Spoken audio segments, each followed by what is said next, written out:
Queridos alumnos, queridas alumnas, es un gusto verles y saludarles en esta hermosa tarde. Dios les bendiga. Eh, Estamos en la clase de literatura del Nuevo Testamento en lo que concierne a los evangelios sinópticos y estamos analizando lo que es el Evangelio de Marcos. Vamos a seguir hablando sobre este evangelio, ¿verdad? Para conocerlo un poco más de cerca.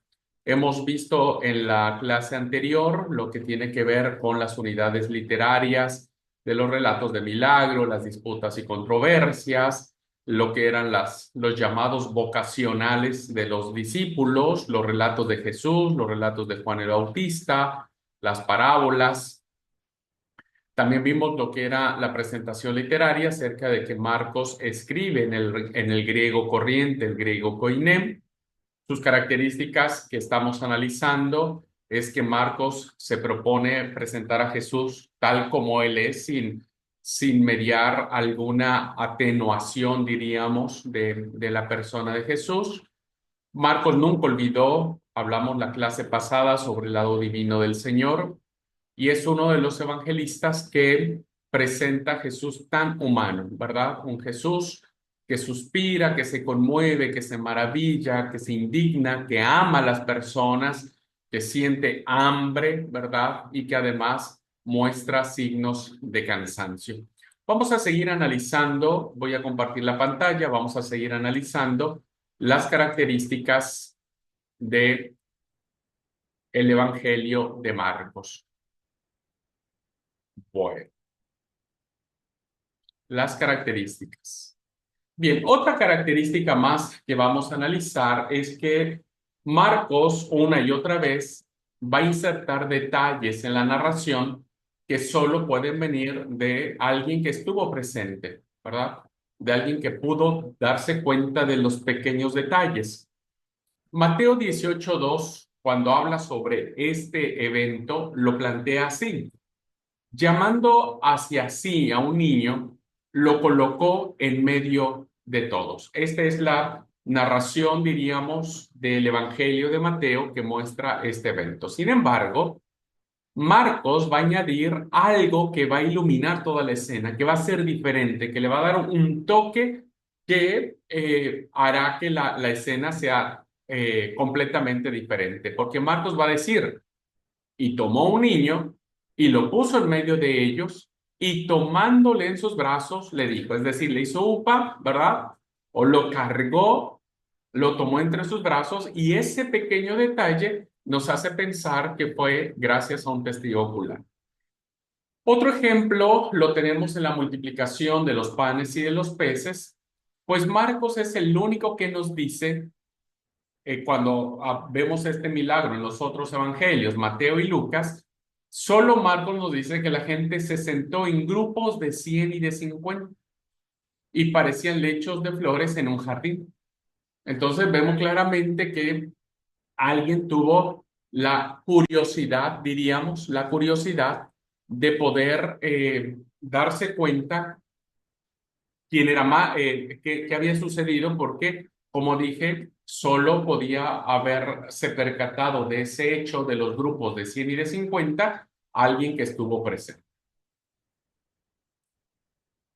Otro ejemplo más, ¿verdad? Otro ejemplo más es cuando Jesús y sus discípulos, este, se dirigen por primera vez a Jerusalén. Y cuando Marcos narra este hecho de la subida a Jerusalén, nos dice que Jesús iba andando por delante de ellos.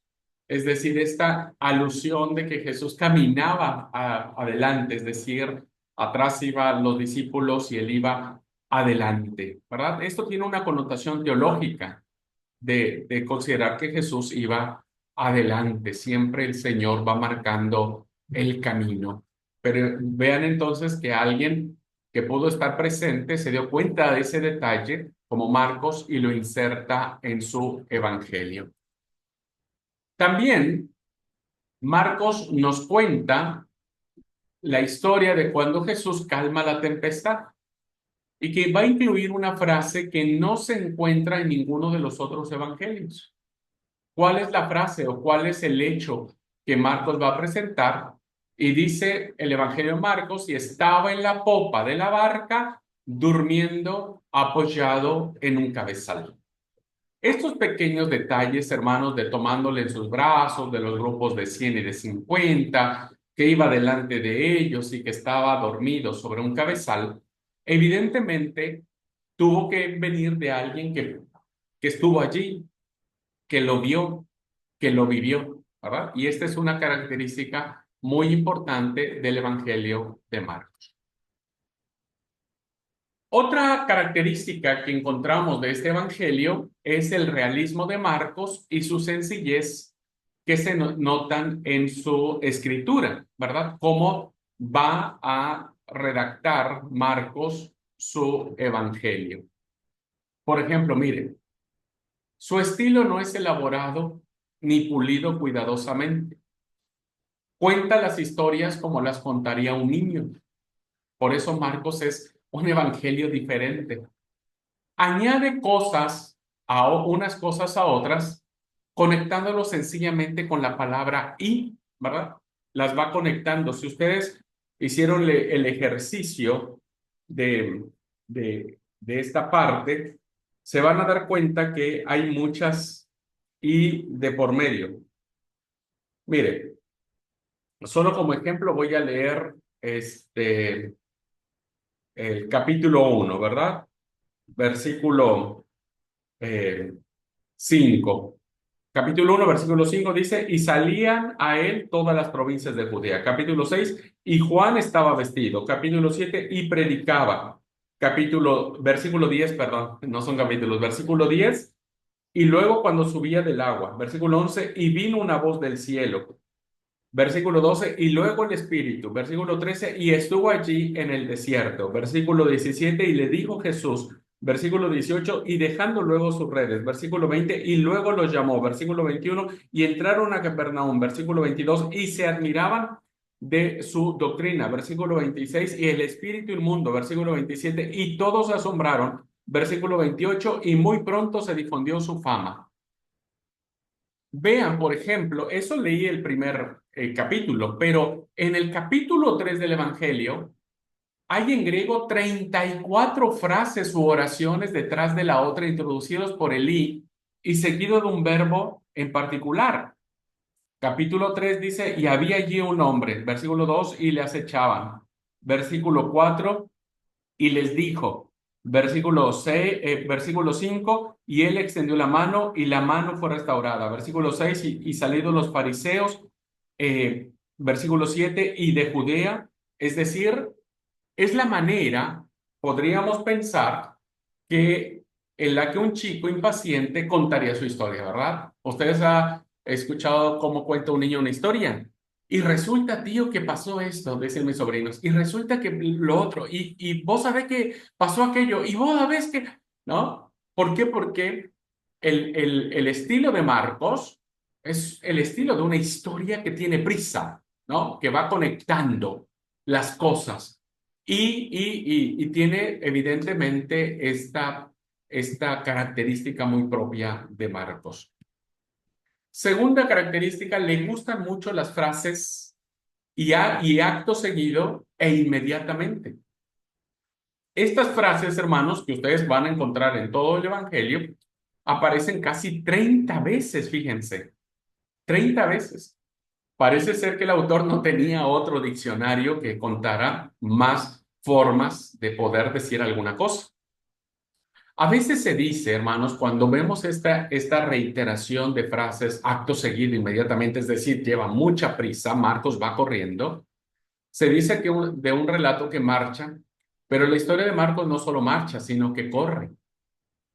Marcos corre mucho, ¿verdad?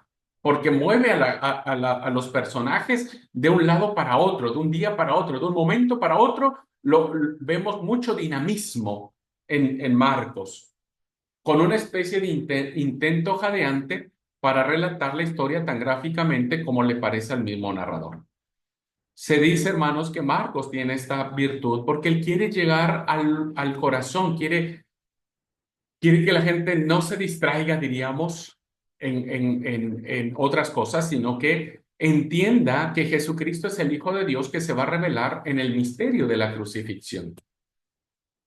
Otra característica del estilo y de la sencillez con la que escribe el autor es que bastante a menudo nos transcribe las mismas palabras arameas que usó Jesús.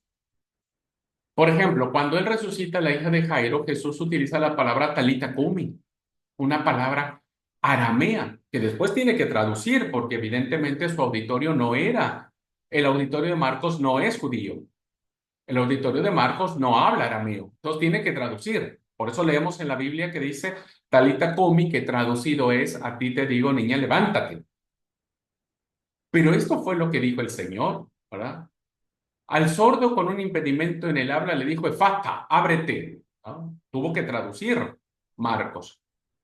Un don que se dedicaba a Dios era corbán, una dedicación.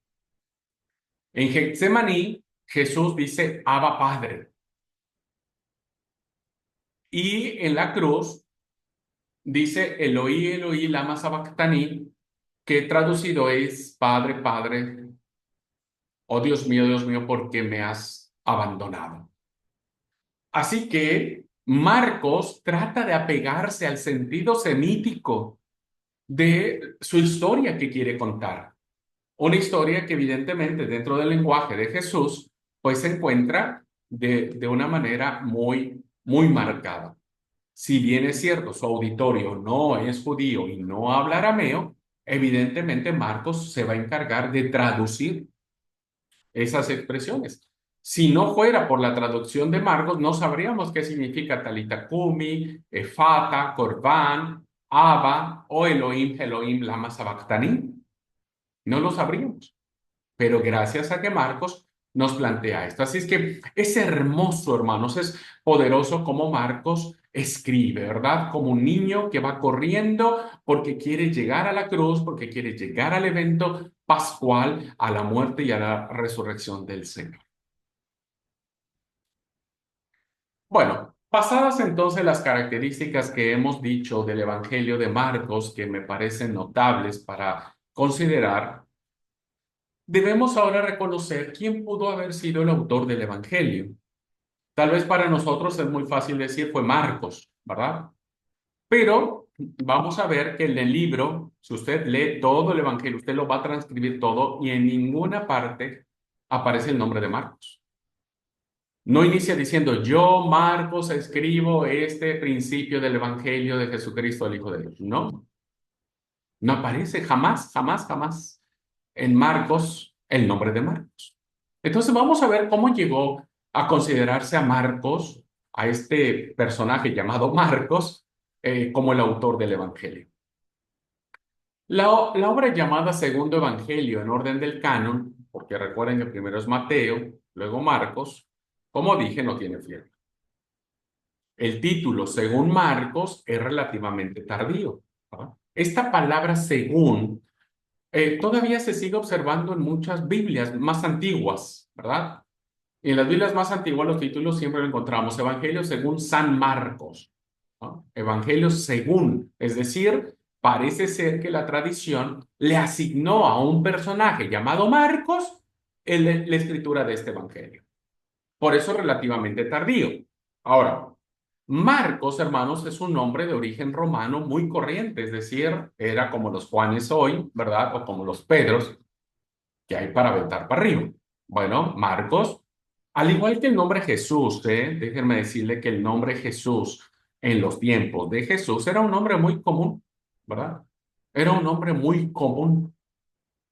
Este, este nombre, bueno, lo mismo sucedió con Marcos.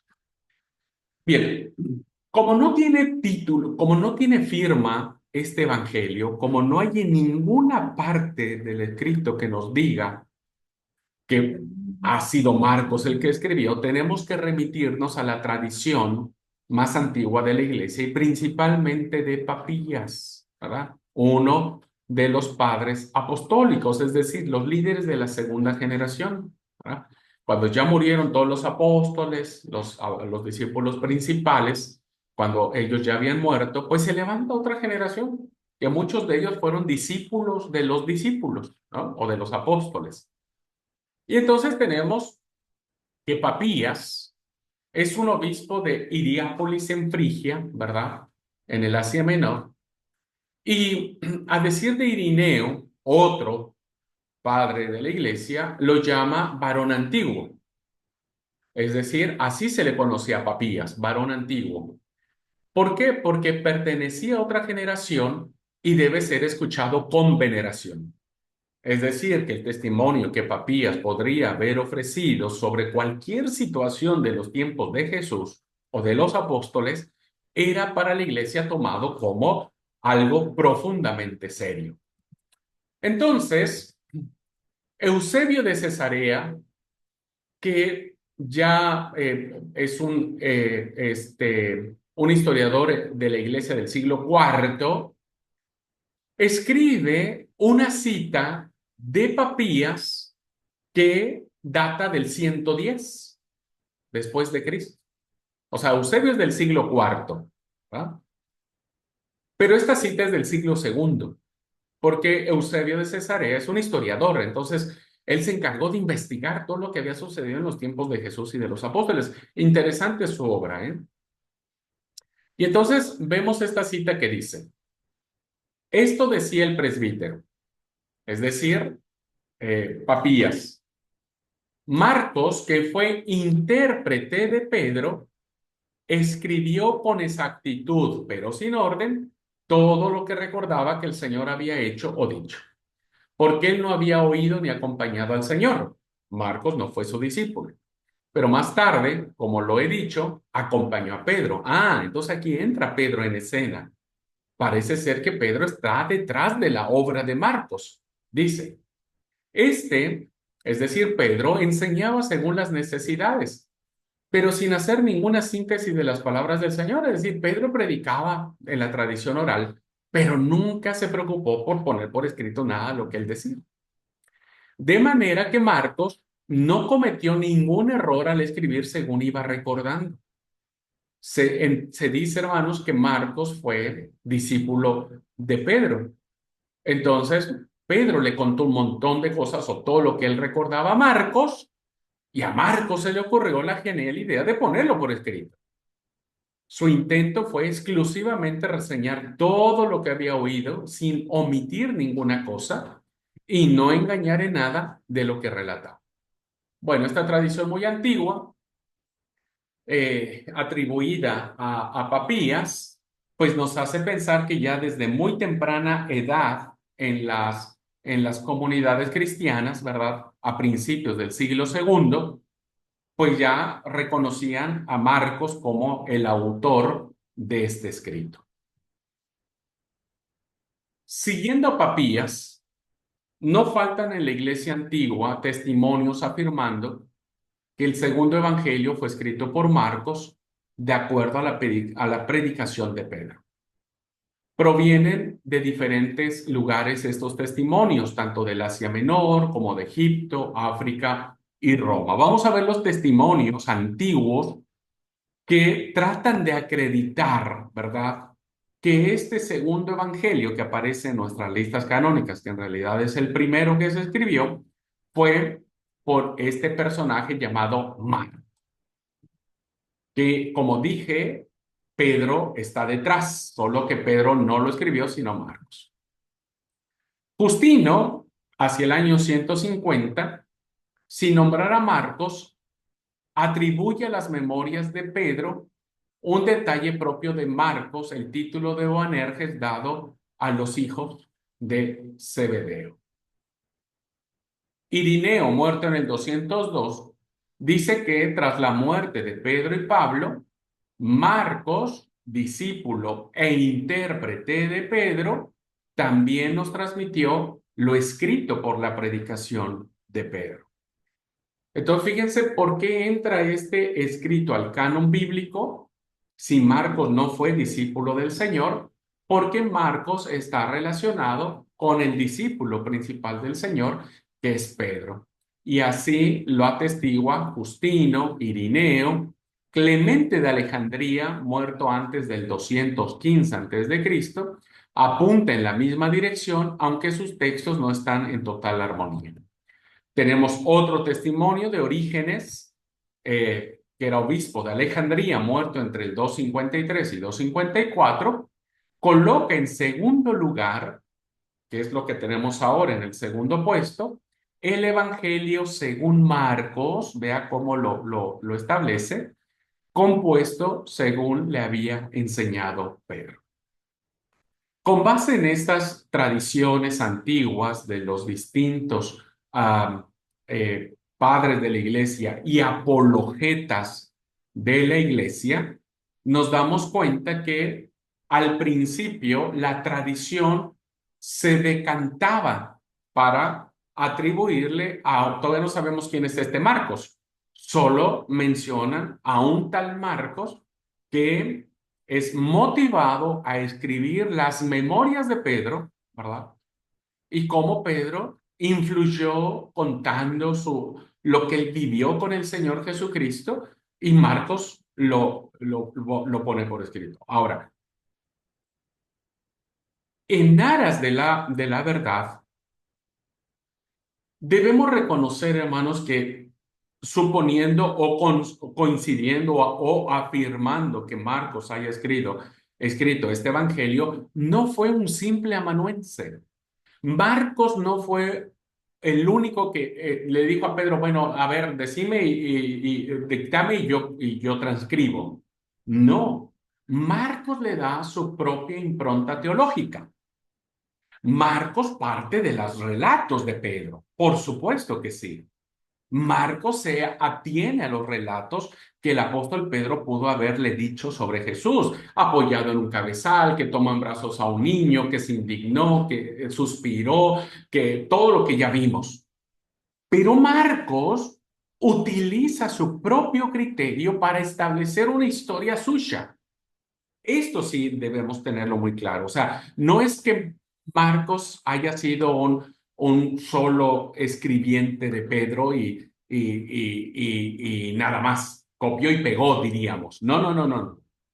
Marcos tiene su propia impronta, solo que se sostiene por la tradición que encontramos muy antigua en los relatos de Pedro, y la figura de Pedro hizo que Marcos aceptara como un escrito que la iglesia debería de reconocer.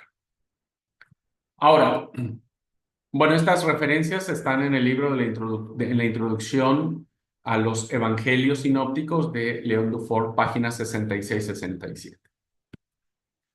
Ahora, vamos a ver quién es este Marcos, ¿verdad? Vamos a investigar quién es este Marcos, y para eso tenemos que remitirnos al testimonio bíblico para identificar quién podría ser el candidato más fuerte para considerarlo como el autor de este evangelio. Primero vamos a encontrar, hermanos, en los libros de Hechos de los Apóstoles, que mencionan a una persona llamada Juan, pero que tiene por sobrenombre Marcos. Fíjense que Marcos es el sobrenombre. A veces vamos a encontrar el nombre completo, Juan Marcos, ya lo vamos a ver ahora, pero en estas citas de Hechos 12, 25, 15, 37, vamos a ver que hay el testimonio de que se llamaba Juan, de sobrenombre Marcos. También en el testimonio bíblico encontramos a estos dos nombres, ahora por separados. En las primeras referencias hay la alusión de que es Juan por sobrenombre Marcos.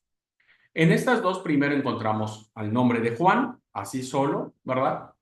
Y después en Hechos 15:39 miraremos que dice Marcos. Si consideramos que este Juan por sobrenombre Marcos o Juan Marcos es el que establece la Biblia, podríamos decir entonces que él es el hijo de una tal María que vive en Jerusalén.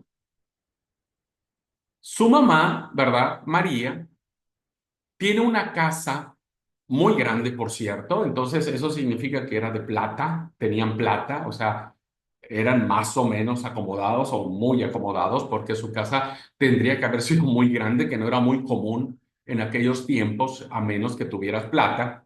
La casa de Juan o de Juan Marcos acoge a la comunidad cristiana para la oración.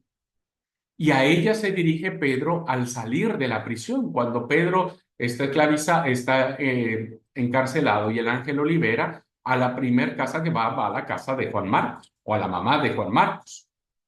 E incluso hay una sirvienta llamada Rode que va y que abre. Entonces, ya el hecho de que haya una servidumbre, diríamos, ¿verdad? Una empleada o como querramos llamarla, pues hace pensar que era una familia sumamente pudiente. Encontramos nuevamente a este personaje llamado ahora Marcos en compañía de Bernabé y de Saulo.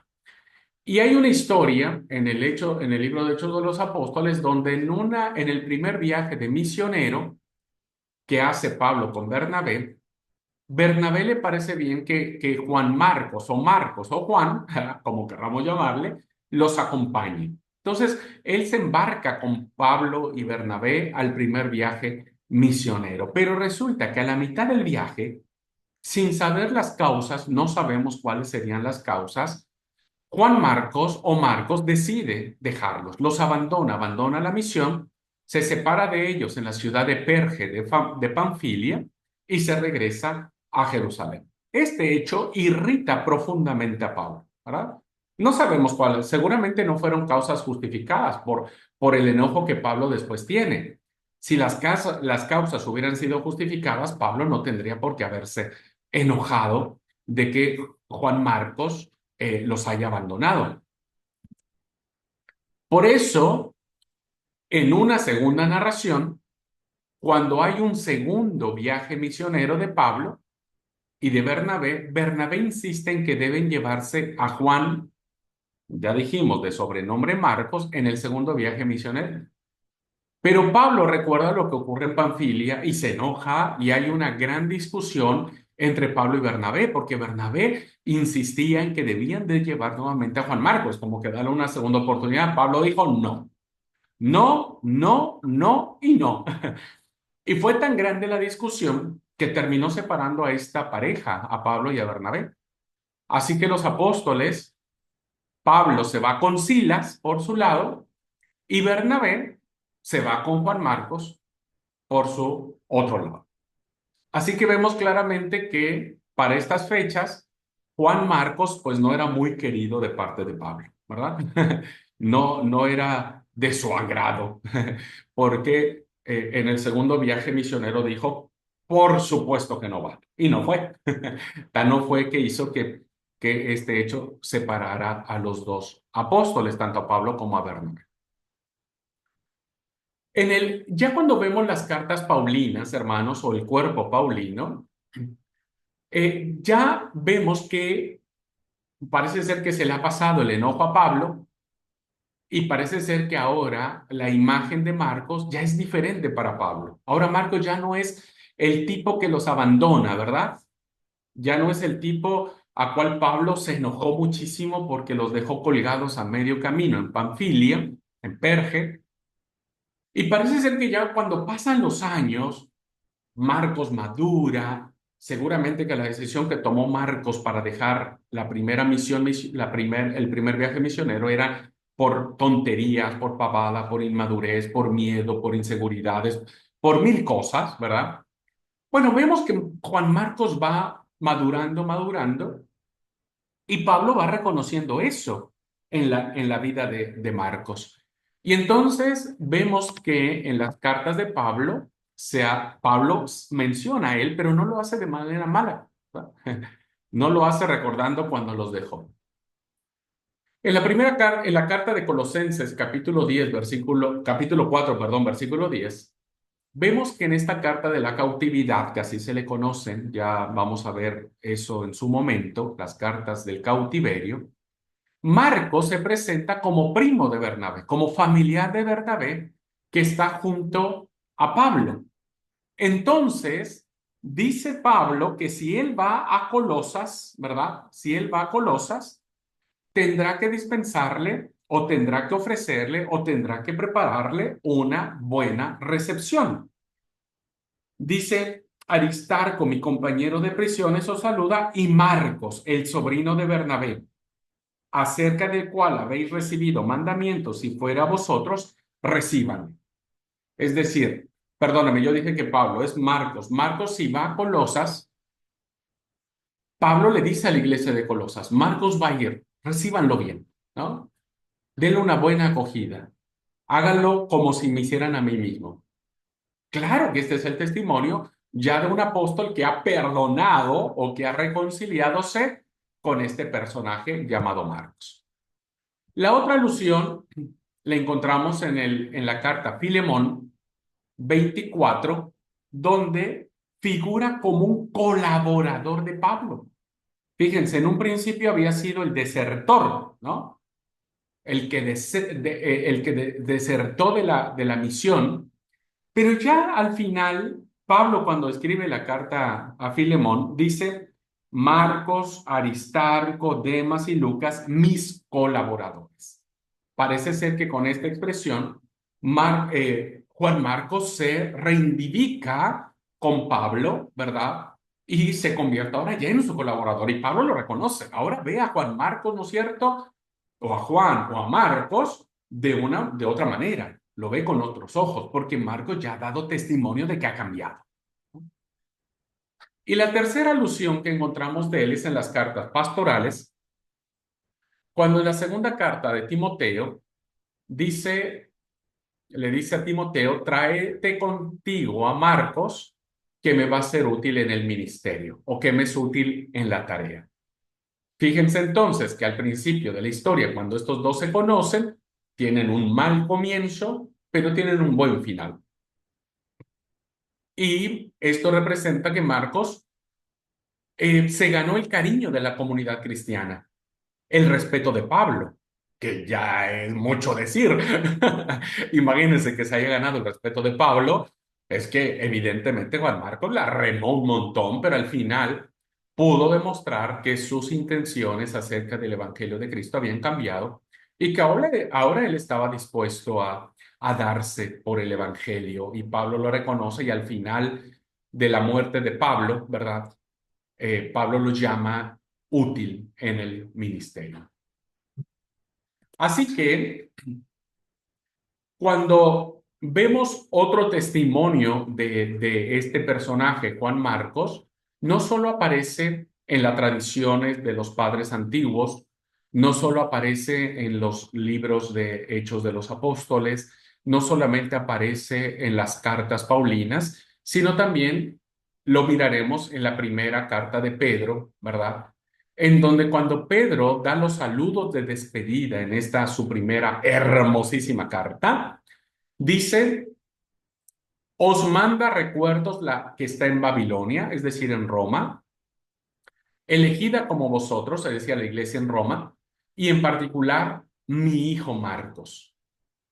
Según la interpretación más probable, Babilonia designa a Roma. Bueno, no nos metamos en eso. Lo que quiero resaltar es que vean cómo Pedro va a establecer este vínculo afectivo, espiritual con Marcos. Entonces, vean que aquí se consolida la idea que nos dan los padres antiguos, ¿verdad?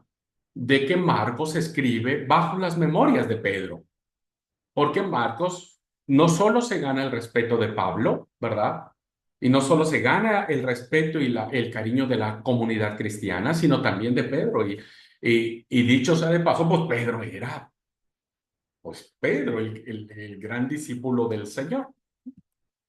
Entonces, hasta aquí llegamos a la conclusión de que este es nuestro candidato potencialmente más fuerte para considerarlo como el autor del segundo evangelio. Es claro, hermanos y hermanas, que la crítica bíblica se divide en opiniones.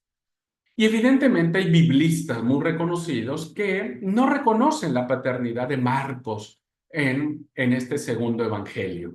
Creen que pudo haber sido otra persona, pero la mayoría de los biblistas se inclinan por reconocer que desde muy temprano en la iglesia se reconoció a Marcos, a este Juan Marcos, como el autor del segundo evangelio. Para efectos de esta cátedra, habremos de considerar o de afirmar que efectivamente pudo haber sido este personaje, ¿verdad? Llamado Juan Marcos, quien haya escrito el segundo evangelio. Bien, dicho esto, entonces tenemos que remitirnos a la figura de Pedro en el evangelio de Marcos. ¿Por qué Pedro entra en juego aquí en el evangelio de Marcos? Porque ya vimos las citas que hay tanto de Eusebio de Cesarea, de Papías y de los demás, ¿no es cierto? Ahora, Pedro tiene un papel fundamental en esta situación.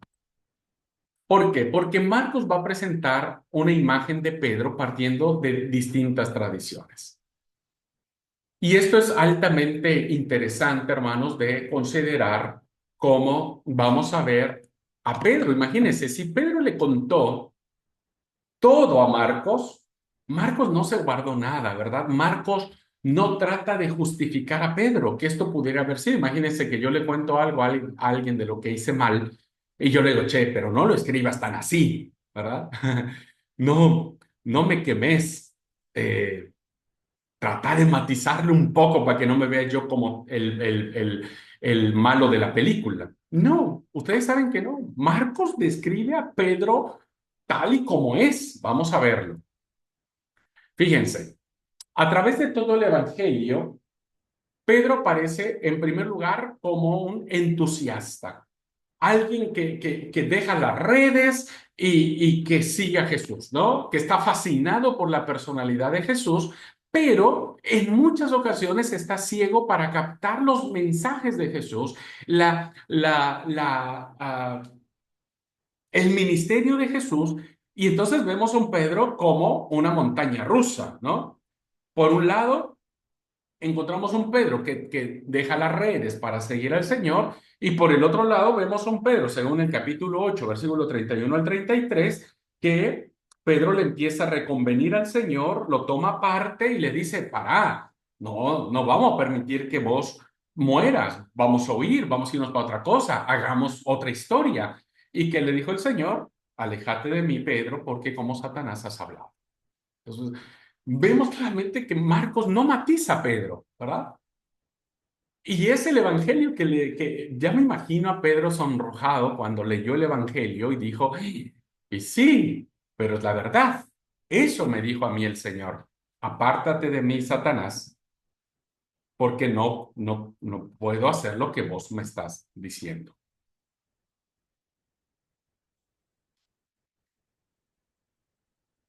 Solo cuando hay una genuina conversión, eh, Pedro ahí recién le cae la ficha. Y el evento que hace que le caiga la ficha es cuando dice en el versículo 72 del capítulo 14, y el gallo cantó la segunda vez, entonces Pedro se acordó de las palabras que Jesús le había dicho, antes que el gallo cante dos veces, me negarás tres veces. Y pensando en esto, lloraba. Ahí le hace, ahí le cae la ficha a Pedro.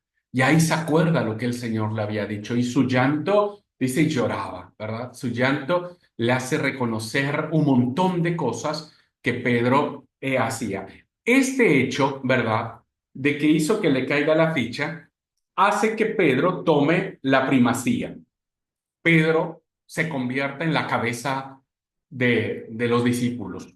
Y el capítulo 16, versículo 7 dice, pero id, decid a sus discípulos y a Pedro que él va delante de vosotros a Galilea.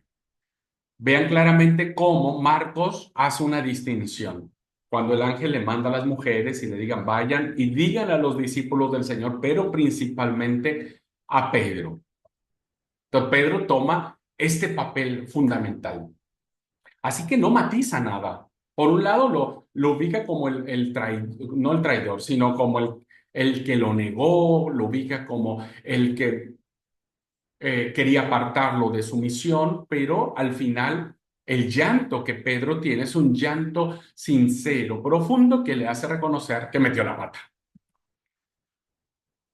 Cuando vemos la jornada de eventos que hay en Cafarnaúm, vemos claramente que este es un relato profundamente petrino, ¿verdad? Profundamente petrino. Y que incluso cuando nosotros vemos esta opción del capítulo 1, del 16 al 38, hasta queda incluida también su suegra, ¿no? Su suegra. Sí, el relato de la curación de la suegra es teológico, claro que sí.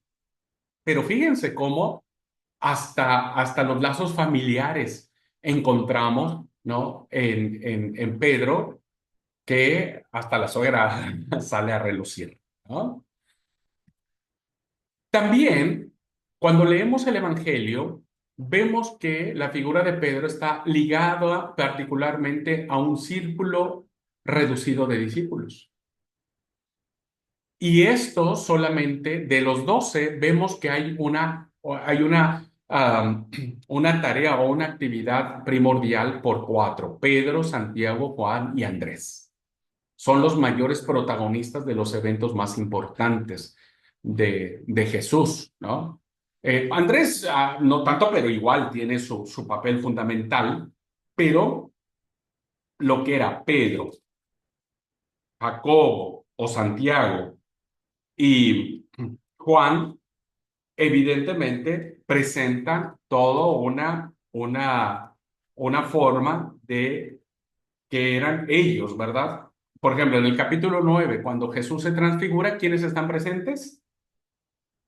Y solamente Pedro dice el capítulo 9, versículo 2: 6 días después Jesús toma a Pedro, a Jacobo y a Juan. Solo ellos. Y Pedro es el que lleva la batuta, porque Pedro es el que le pregunta al Señor: Señor, ¿quiere que hagamos enramadas? ¿Quieres que hagamos esto? ¿Quieres que hagamos lo otro? ¿Verdad? Y este es un punto de vista muy interesante de cómo la figura de Pedro es siempre de liderazgo.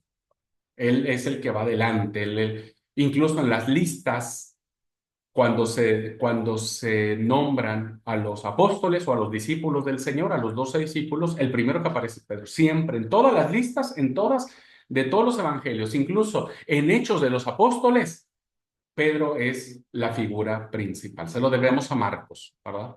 A Marcos le debemos que Pedro tome esta figura importantísima para la iglesia, porque cuando se escribe el Evangelio de Marcos, pues la figura de Pedro ha pesado muchísimo. Bueno, ya esto es lo que decía. Pedro encabeza la lista. Sabemos que se llamaba Simón, pero por sobrenombre es Pedro. A diferencia de Mateo, Marcos no expone el alcance del nombre de Pedro referido a la iglesia. Mateo sí, lo vamos a ver en su momento. Mateo dice: y vos sos Pedro, y sobre esta piedra edificaré mi iglesia. Marcos no. Marcos no plantea que Pedro sea la piedra, ¿no? Porque evidentemente hay otras intenciones teológicas.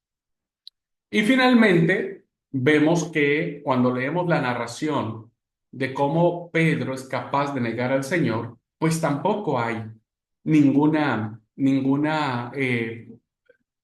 Marcos no maquilla, ¿verdad? Diríamos en esos términos, no maquilla el actuar de Pedro, no lo suaviza, no lo minimiza. Y entonces, cuando dice: mas él le negó y le dijo a la persona que estaba diciéndole: vos sos el discípulo del Nazareno. Y Pedro, que dijo: no lo conozco ni sé lo que dices, y salió a la entrada y cantó el gallo. Y la criada, viéndole otra vez, comenzó a decir a los que estaban allí: este es de ellos. Pero él negó otra vez. Y poco después los que estaban allí dijeron otra vez a Pedro: verdaderamente tú eres de ellos, porque eres Galileo, y tu manera de hablar es semejante a la de ellos. Entonces él comenzó a maldecir y a jurar: no conozco a este hombre de quien habláis.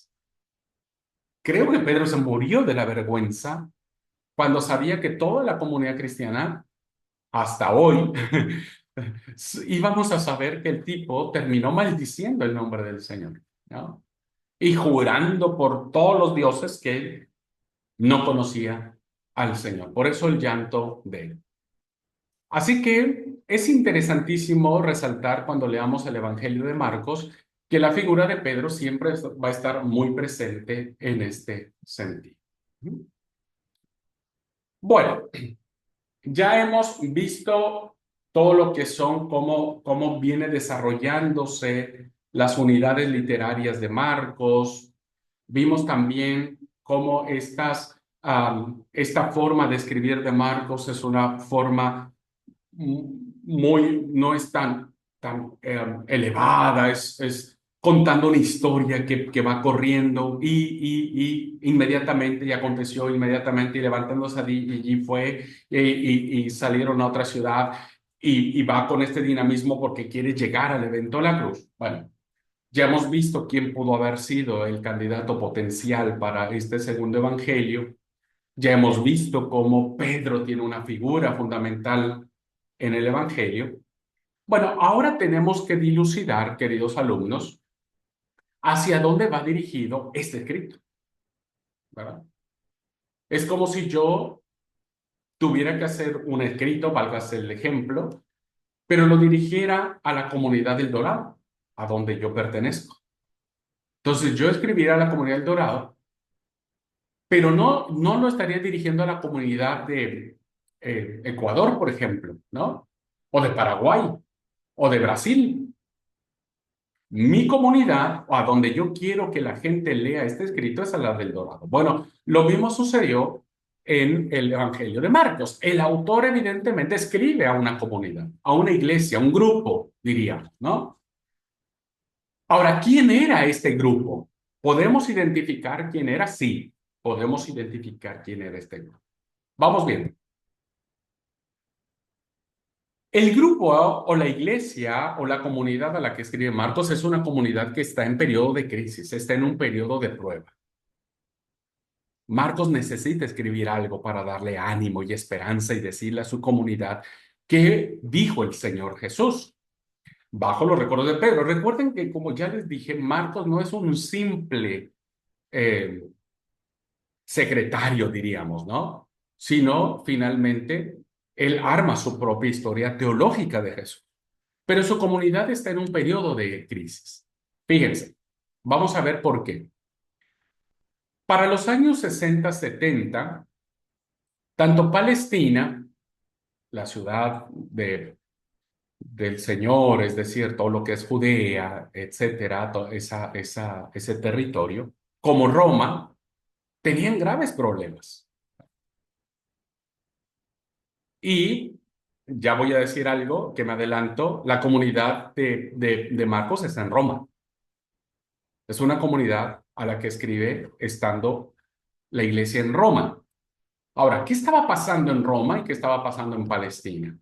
Primero, en Palestina, ¿verdad? O en la tierra de Canaán, como quieran llamarle, la tensión no había cesado de crecer entre el invasor romano y los movimientos de insurrección, a veces llamados galileos. Vemos por el testimonio bíblico que siguió habiendo grupos, ¿verdad? Judíos principalmente, que enfrentaban a Roma y la confrontaban, ¿verdad? Y entonces Roma lo que hacía, y era experto en eso, era terminar con las sublevaciones, ¿no? Aniquilar esos movimientos de insurrección, diríamos. Y entonces este movimiento fue muy tenso entre el movimiento judío y la postura del Imperio Romano. Eso trajo muchas tensiones. Provocó estas provocaciones entre estos grupos, ¿no? Medios comunistas o no sé, medios terroristas, pues provocó la ira de Roma y entonces estos grupos arman la guerra contra Roma. Y la guerra judía estalla alrededor del año 66, ¿verdad? Los judíos se envalentonan y dicen, vamos a derrocar al imperio de Roma. Entonces, ¿qué hace Roma? Pues Roma, evidentemente, hermanos, a través de la intervención de Vespasiano, el emperador Vespasiano y el general Tito, son los que arman esto para tratar de pacificar la Galilea en el año 67, ¿verdad? Pero al parecer la comunidad de Jerusalén ha oído apela y Jerusalén cae en el año 70. Es decir, no hay forma de que los judíos cedan ante esto y los romanos menos, ¿verdad? Entonces, hacen un sitio. Un sitio significa que nadie podía salir de la ciudad. Y finalmente, en el año 70, las tropas del general Tito entran con toda la violencia, con todo el poder, con toda la brutalidad, destruyen los muros, penetran hasta el templo de Jerusalén, donde eh, ¿cómo se llama? Los insurrectos se meten ahí para protegerse, diríamos, todos se van al templo de Jerusalén como para resguardarse, pero evidentemente los ejércitos romanos no los iban a perdonar. Así es que fueron y entraron con ellos y eso provocó una gran pelea.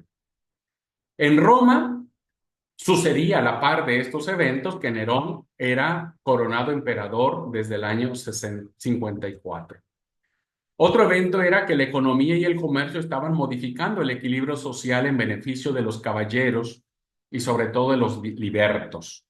Los senadores tendían a ocupar una posición más de dirección que de dominio, es decir, había una convulsión social, económica, política en Roma, ¿verdad? Y eso, evidentemente, esas situaciones desestabilizaban al gobierno y evidentemente pues provocaba la ira y los chivos expiatorios nunca faltaron, que en este caso fueron los cristianos. Los cristianos terminan siendo el chivo expiatorio de Roma.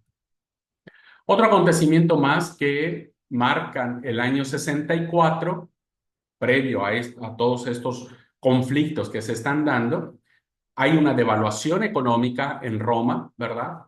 Y un incendio. No voy a hablar mucho sobre eso, ya quizá en algún otro momento, en donde el emperador culpa a los cristianos de haber incendiado, cuando él fue el que provocó el incendio, ¿verdad? Y eso provoca una gran persecución para los cristianos. Y finalmente, otra situación que estaba suscitándose en esos años es que tras la muerte de Nerón, que fue ascendido al trono en el 54, estalla la guerra civil, porque evidentemente muere el emperador y todos quieren el trono, que abarca del junio del 68 a diciembre del 69. Y entonces, ahí es cuando Vespasiano es proclamado emperador y se da toda esta campaña contra Jerusalén, la destrucción del templo y la matanza de todos aquellos que se habían atrevido a ponerse con Jerusalén, con Roma. Entonces, vean cómo Roma eh, no solo persigue a los judíos en ese sentido, sino a los cristianos también, principalmente que viven en Roma. Entonces, la comunidad a la que Marcos escribe es una comunidad que está pasando por graves problemas sociales, económicos, políticos, religiosos, de todas las índoles, y necesitaban una palabra de aliento. Así que en los años 60-70, Palestina y Roma experimentan graves trastornos. La comunidad cristiana que vive en estos lugares experimenta las consecuencias de tales perturbaciones, tanto de los judíos, que los judíos no querían a los cristianos, como de los mismos romanos que veían a los cristianos como los que, en el caso del incendio de Roma, que ellos fueron los causantes de que Roma se incendiara. Otra situación que mueve el tema del cristianismo es que en el año 43-44 Herodes Agripa manda matar a Santiago, el hermano de Juan, el hijo del Zebedeo. Eso provoca una crisis en la iglesia cristiana, porque Santiago, el discípulo del Señor, pues era un líder muy importante. El haber sido decapitado por Herodes Agripa primero, pues evidentemente trajo consigo pues mucha tristeza, muchos comentarios, muchas emociones encontradas por parte de los cristianos. Y otra cosa también que mueve las entrañas de la cristiandad es que en ocasión del vacío de poder romano, Santiago, el hermano del Señor, es ejecutado en el 62. O sea, después Santiago, el hermano carnal de Jesús, ¿verdad? El que escribe la carta de Santiago, toma el liderazgo de la iglesia, pero este también es asesinado, ejecutado para el año 62.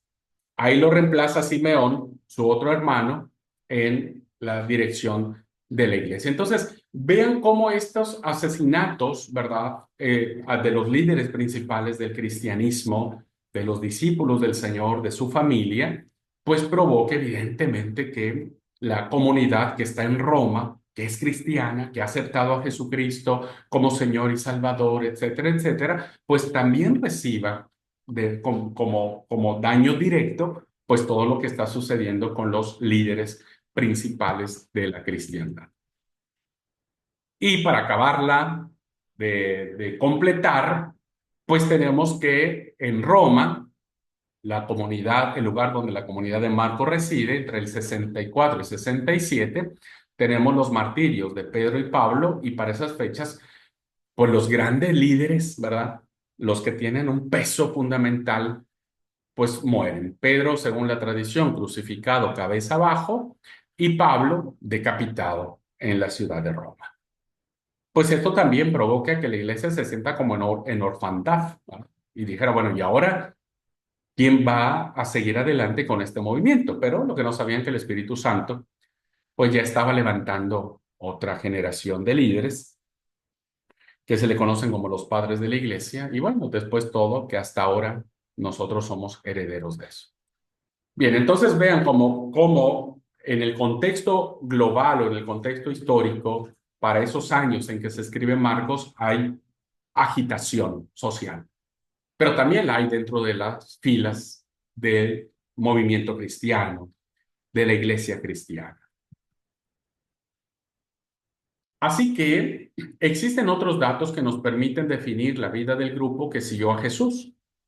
El texto de Marcos nos proporciona algunas indicaciones. Vean cómo el texto de Marcos, este evangelio, le da ciertas indicaciones a la iglesia para decir, a ver, escuchen,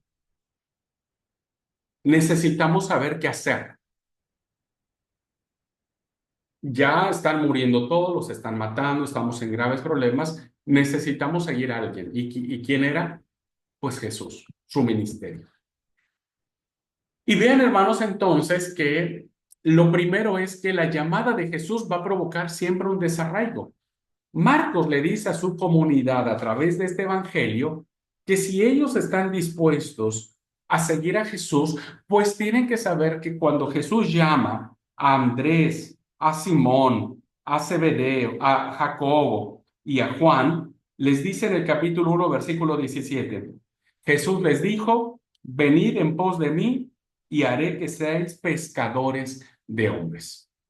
No voy a leer todas las citas, ustedes después léanlas en casa, pero con este ejemplo podemos ver claramente que con esta narración Marcos le está diciendo a su comunidad, vean cómo los primeros discípulos del Señor tuvieron que ser desarraigados de sus casas, de sus hogares, de sus familias, de su núcleo familiar, de sus raíces, y siguieron al Señor.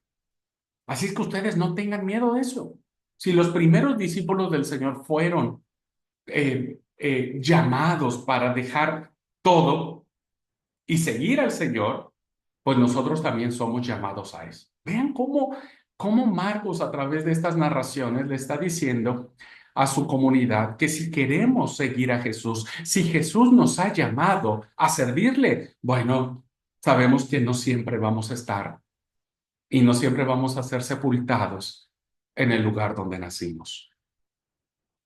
Y entonces eso trae mucha esperanza a la comunidad. Segundo, a través de las narraciones marcanas, vemos lo que significa el abandonar la familia, sus profesiones, sus oficios, su comodidad.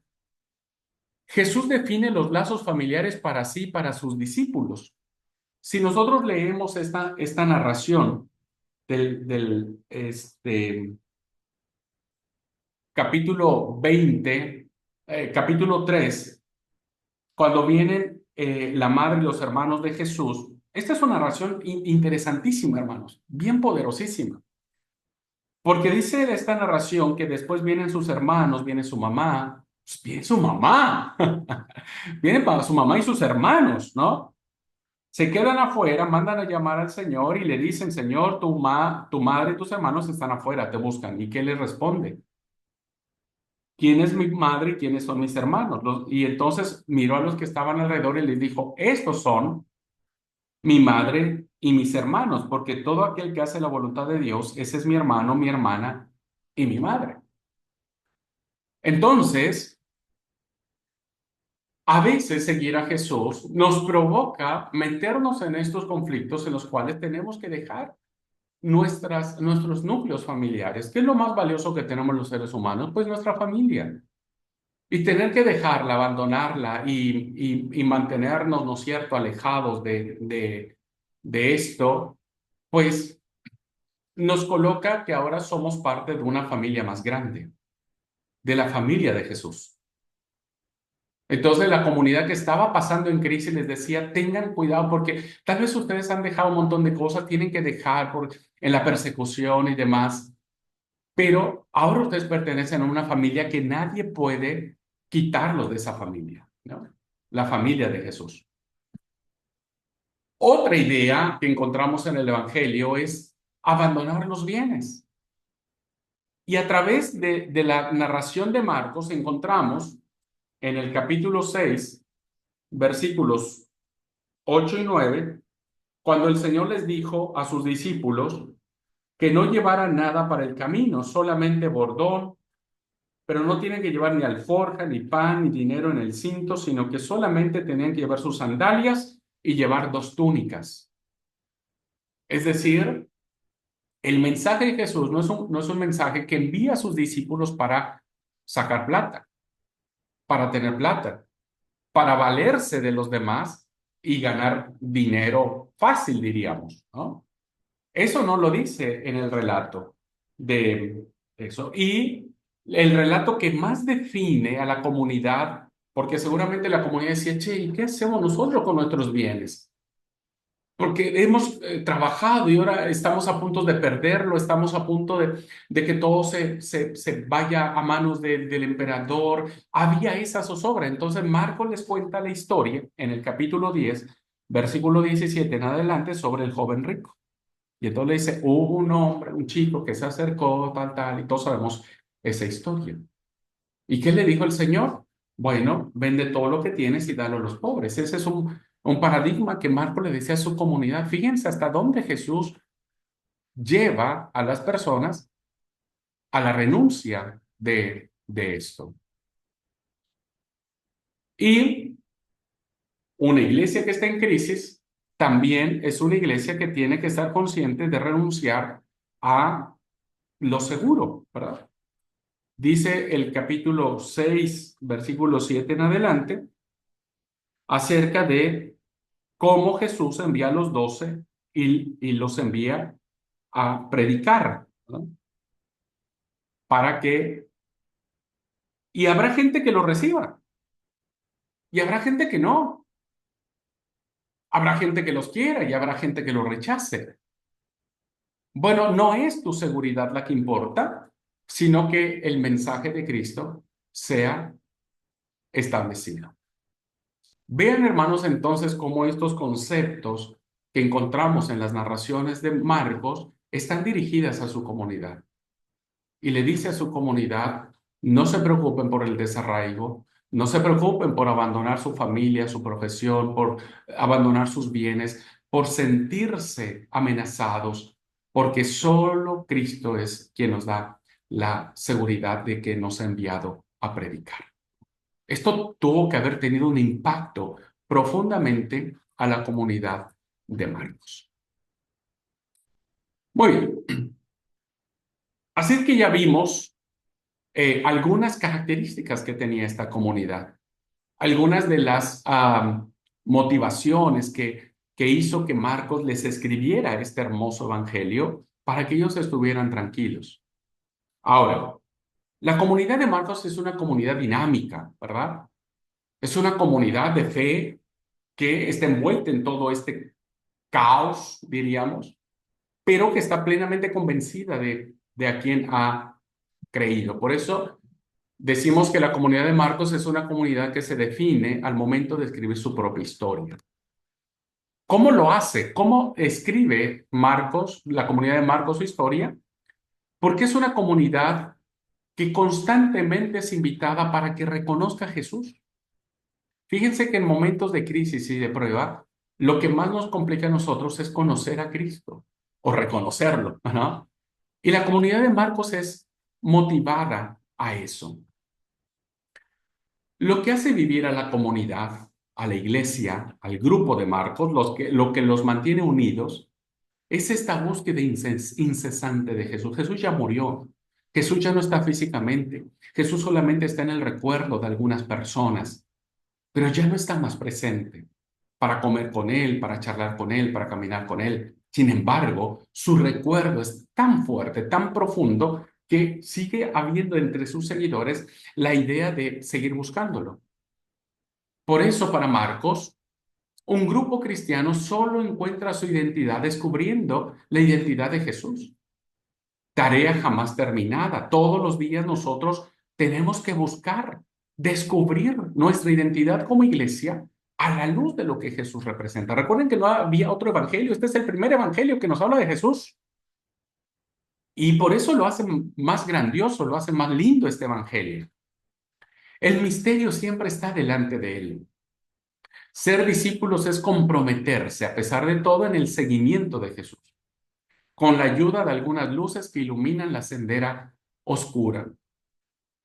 Así que esta comunidad, a través de este evangelio, los motiva a no dejar de buscar. Es una tarea que no se cierra. Por eso, como vamos a ver, hay un final corto y un final largo en el evangelio de Marcos, ¿verdad? Porque hay como esta tarea pendiente de seguir descubriendo al resucitado. Y descubrir al resucitado, ¿verdad? Puede darnos temor hacerlo, pero solamente la esperanza de ser discípulos radicales, con un seguimiento radical, puede quitar de nosotros o de la comunidad de Marcos el miedo de vivir a Jesús. Por eso es una comunidad que es invitada a reconocer constantemente a Jesús, y por eso la misma dinámica del libro nos habla al respecto. Segunda característica que define la historia de la comunidad de Marcos es una comunidad misionera que va a estar abierta a todos, ¿verdad? No es elitista, no es racista, no es en línea judaizante, sino más bien es un mensaje de un Jesús que abre su salvación para todos. La comunidad de Marcos se pronunció por la apertura misionera y la integración de los paganos. Funda su voluntad universalista en el comportamiento de Jesús. Jesús puede ser el hombre que sana tanto a un judío como a un pecador, ¿verdad? Que puede resucitar a la hija de un principal de la sinagoga, como puede sacar el demonio a un pagano que vive en una región pagana llamada Gadara, por ejemplo. Entonces vemos un Jesús que no tiene condición o que no tiene prejuicios sobre nadie. Vean estas definiciones. Una muchedumbre de todas las regiones acudió a Jesús y Jesús no los desechó, de todas las regiones, más allá de la Tierra Santa que podría llamarse. Segundo, él se dirigió a territorio pagano. O sea, él sale y va a otro territorio que se considera que no es Tierra Santa, y va y predica también allí. Tanto a judíos, según el capítulo 6, como a no judíos, capítulo 8, donde ofrece el signo de los panes, la multiplicación de los panes. Entre los dos relatos de multiplicación, Jesús se distancia de las tradiciones judías y acepta, por ejemplo, la fe de una mujer pagana, ¿verdad? de una mujer sirofenicia, y dice, mujer, nunca he visto en Israel tanta fe como la tuya. Se la dice a una mujer pagana. El primero en confesar a Jesús como el Hijo de Dios es un centurión romano cuando se desgarra el velo del santuario. Y dice, verdaderamente este era el Hijo de Dios. Imagínense, lo pone en labios de la nación enemiga de Israel. ¿Por qué? Porque Jesús, su mensaje es universalista.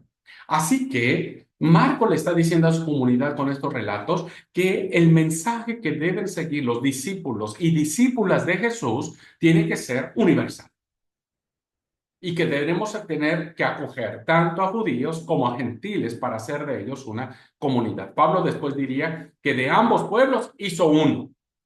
Bueno, Marcos lo está reflejando en su evangelio. Así es que no solamente es una comunidad que es llamada incesantemente a reconocer a Jesús, sino también es una comunidad misionera que proclama, pero que no es racista, que no es, que no dice, no, solo los judíos se van a salvar, sino que aún los que no, a los más despreciables, también hay salvación para ellos. Lo fue el centurión romano.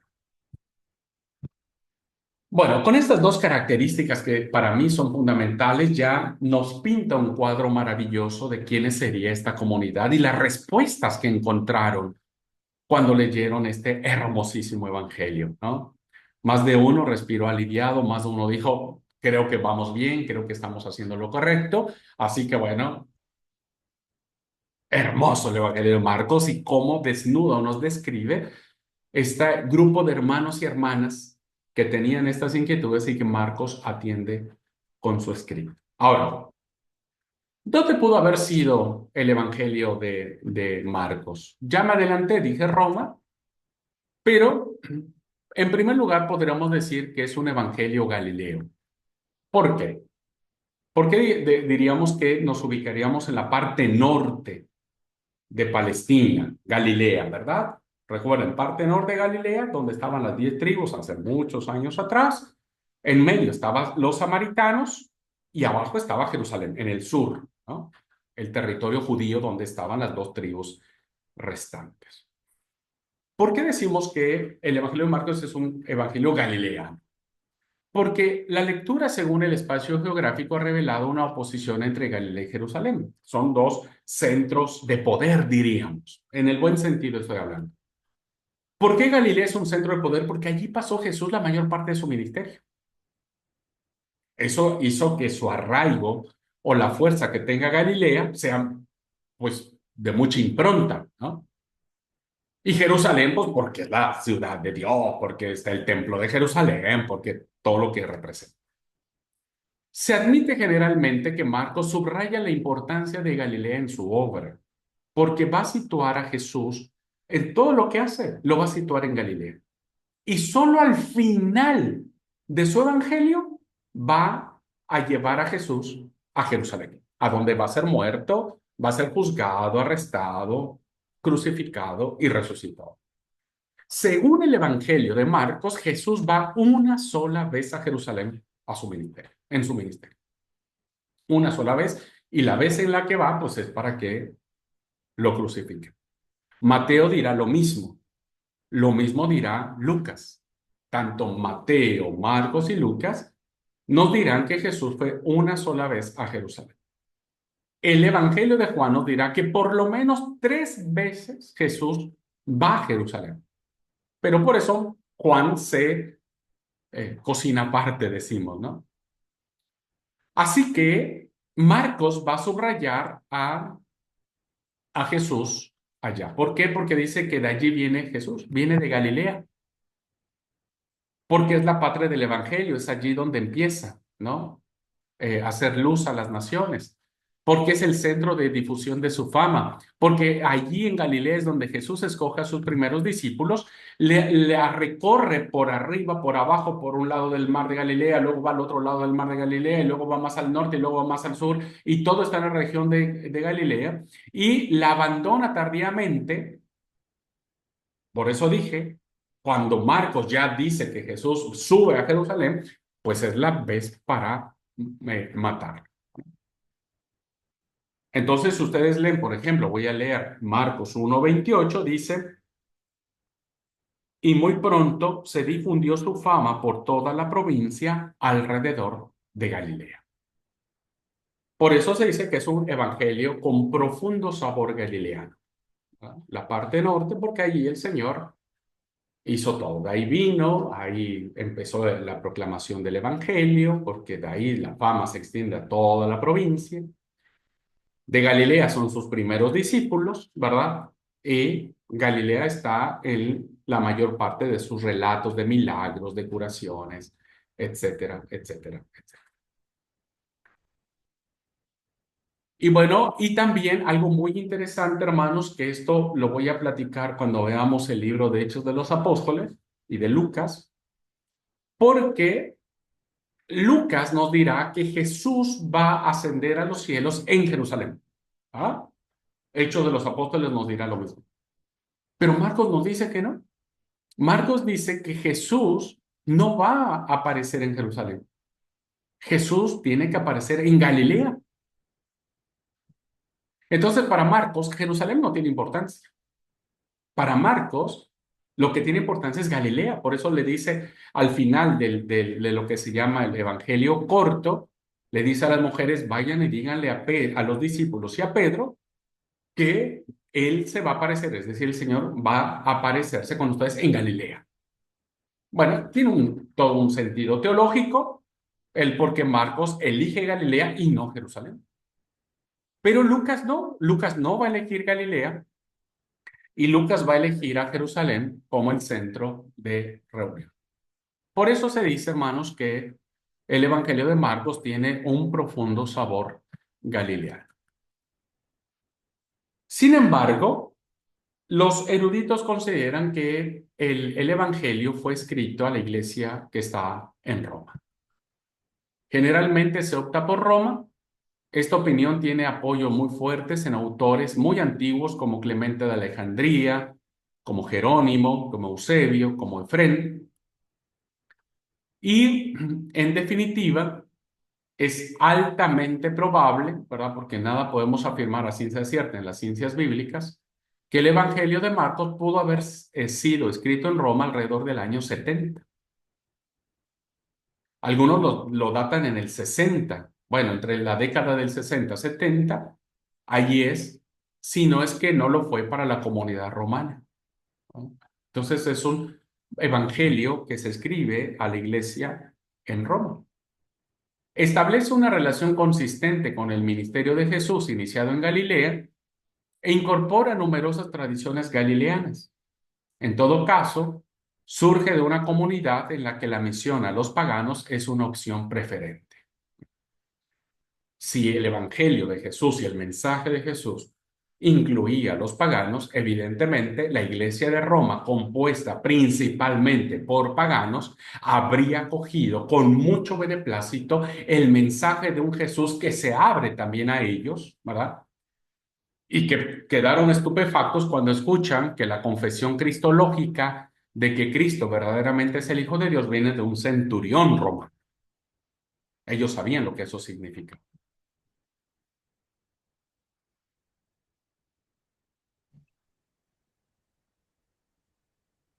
Así es que la mayoría de optado porque sea en Roma donde se haya escrito el Evangelio de Marcos. Bien, voy a avanzar un poco. No, ¿sabe qué, hermanos? Voy a dejar aquí porque me parece que ha sido mucha información, o no sé, ustedes díganme si ha sido mucha o poca la información. Porque bueno, hasta acá hemos recorrido a grandes rasgos, las citas están ahí, yo les pido encarecidamente a todos, absolutamente a todos, que cuando vean la clase nuevamente, cuando vean las diapositivas que se suben a la plataforma, tomen sus Biblias y busquen ustedes mismos, lean por ustedes mismos. Hemos hecho pues un recorrido muy amplio, ¿verdad? Muy puntual, diríamos, de aquellas cosas importantísimas. Pero me quedaría establecer la teología de Marcos. Y con eso yo estaría terminando eh, el, eh, este tema del Evangelio de Marcos. Bueno, miren, nos quedarían 10 minutitos y me parece, si ustedes creen que está bien, le pregunto a mis hermanas que están en clase presencial, si no las he mareado mucho, podemos seguir Mm, o dejamos aquí la clase y retomamos en la siguiente clase la teología de Marcos. No creo que haya problema por 10 minutos. Bueno, en mi percepción. No sé Bueno, los demás. no sé, Marianela, ¿cómo decís? ¿Tomamos 10 minutitos más o igual ya se durmieron desde antes? No, es re interesante, a mí me encanta todo lo que es historia y bueno, me reencanta todo eso, cómo surgió todo. No, como usted decida, pastor. Bueno, le damos otro poquito entonces. Yo decía porque a veces yo me emociono tanto, ¿viste? Y hablo, y hablo, y hablo, y a veces yo no sé si vamos bien, si estoy siendo claro o no. Entonces trato de que no, porque a veces también no se crean que yo todo esto que más o menos sé me lo aprendí en una sentada. Tiene muchos años esto, por eso no quiero saturarles de información. Si usted no escucha roncar a nadie, siga nomás, tranquilo. ¿Listo? Perfecto. Pongan en silencio su micrófono. Bueno, vamos a tomar 10 minutitos. Bien, ahora, el libro en sí mismo, hermanos y hermanas, tiene una teología. Obvio, no es un libro cualquiera. No es un libro de alguien llamado Juan Marcos que se senta y dice, sí, ¿qué hago? Ah, voy a poner lo que Pedro algún día me contó. No, es un libro que tiene una profundidad teológica impresionantísima, ¿verdad? Marcos es evangelio. Hay cuatro aspectos teológicos en esto. Primero, Marcos es evangelio. ¿No? Vamos viendo una por una, pero como a manera de enunciado. Marcos es evangelio.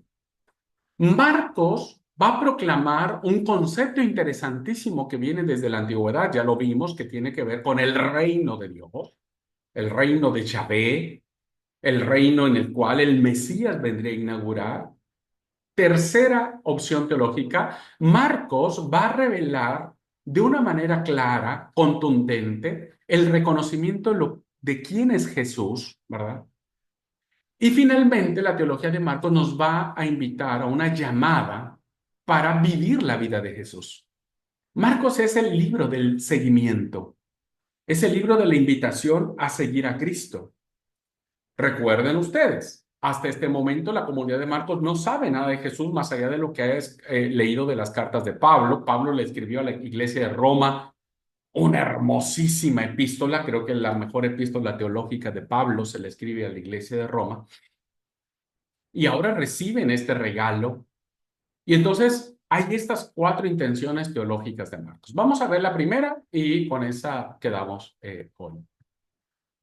Primero, del acontecimiento proclamado al texto proclamación. ¿Qué significa esto? Del acontecimiento proclamado, ¿verdad?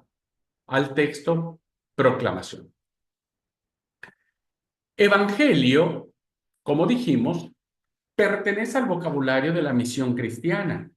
Con eso, con ese título, con ese nombre, con ese adjetivo, eh, este, inicia este escrito. Ya entendimos en alguna clase que Evangelio es la buena noticia de salvación, que en este momento es traída por Cristo y va a ser predicada por los apóstoles. El anunciante pasa a ser el anunciado. ¿No? Y en el caso de Marcos, hermanos, hay 7 casos, hay 7 menciones en las que aparece el término evangelio. La primera de ellas, como hemos visto, la encontramos en el título mismo del Evangelio, capítulo 1, versículo 1, que dice principio del Evangelio de Jesús, el Cristo, Hijo de Dios. La segunda mención aparece en el versículo 14, que dice, después que Juan fue encarcelado, Jesús vino a Galilea predicando el Evangelio del reino de Dios. Versículo 15 dice, diciendo, el tiempo se ha cumplido y el reino de Dios se ha acercado, arrepentíos y creed en el Evangelio. Marcos es buena noticia profundamente.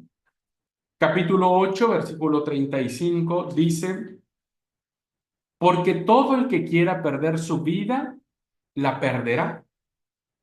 Perdón, porque todo el que quiera salvar su vida, la perderá, y todo el que pierda su vida por causa de mí y del Evangelio, la salvará. Principio del Evangelio. Acuérdense, Marcos no deja de insistir vez tras vez que estamos ante el acontecimiento más importante, que es la llegada del reino. ¿Verdad? En el capítulo 10, versículo 29, dice, respondiendo, Jesús dijo, de cierto os digo, no hay ninguno que haya dejado casa, o hermanos, o hermanas, o padre, o madre, o mujer, o hijos, o tierra por causa de mí y del Evangelio. Fíjense que siempre el Evangelio está ligado a Cristo. En estas menciones que hemos tenido, ¿verdad? Está ligado a Cristo. El que pierda su vida por mi causa y del Evangelio, se salvará. Dijo el 8:35. El 10:29 lo dijo, Jesús dijo, el que no haya dejado por mi causa y por el Evangelio, quédense tranquilos que todo va a tener su propia recompensa. Capítulo 13, versículo 10. Dice, y es necesario que el Evangelio sea predicado antes a todas las naciones, que tiene que ver con las señales del fin de lo que representaba la venida del Mesías.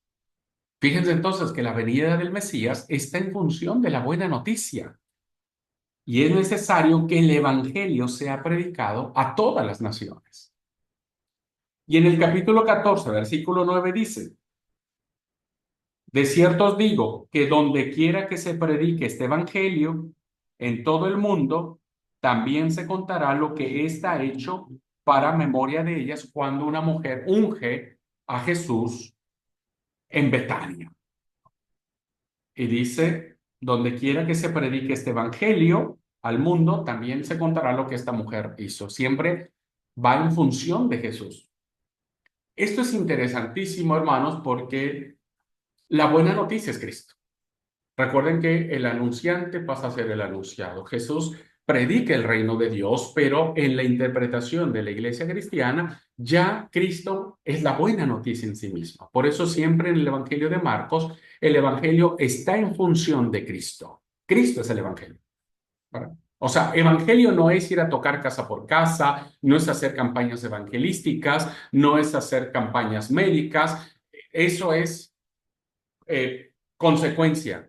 Para Marcos, el Evangelio es Cristo, Cristo en esencia, ¿verdad? Cristo en salvación, Cristo en vida eterna, Cristo en su segunda venida, Cristo en todo lo que esto podría representar en la vida de la primera comunidad cristiana.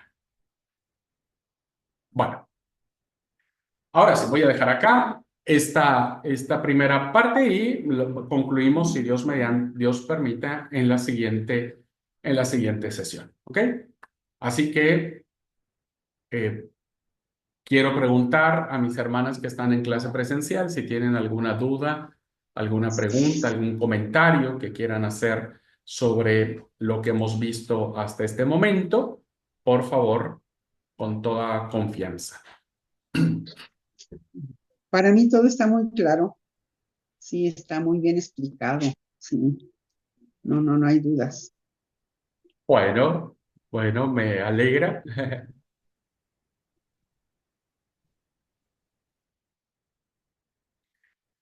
Bueno, ya estamos ahí para cerrar el Evangelio de Marcos. Insisto, ojalá ustedes puedan darle una repasada.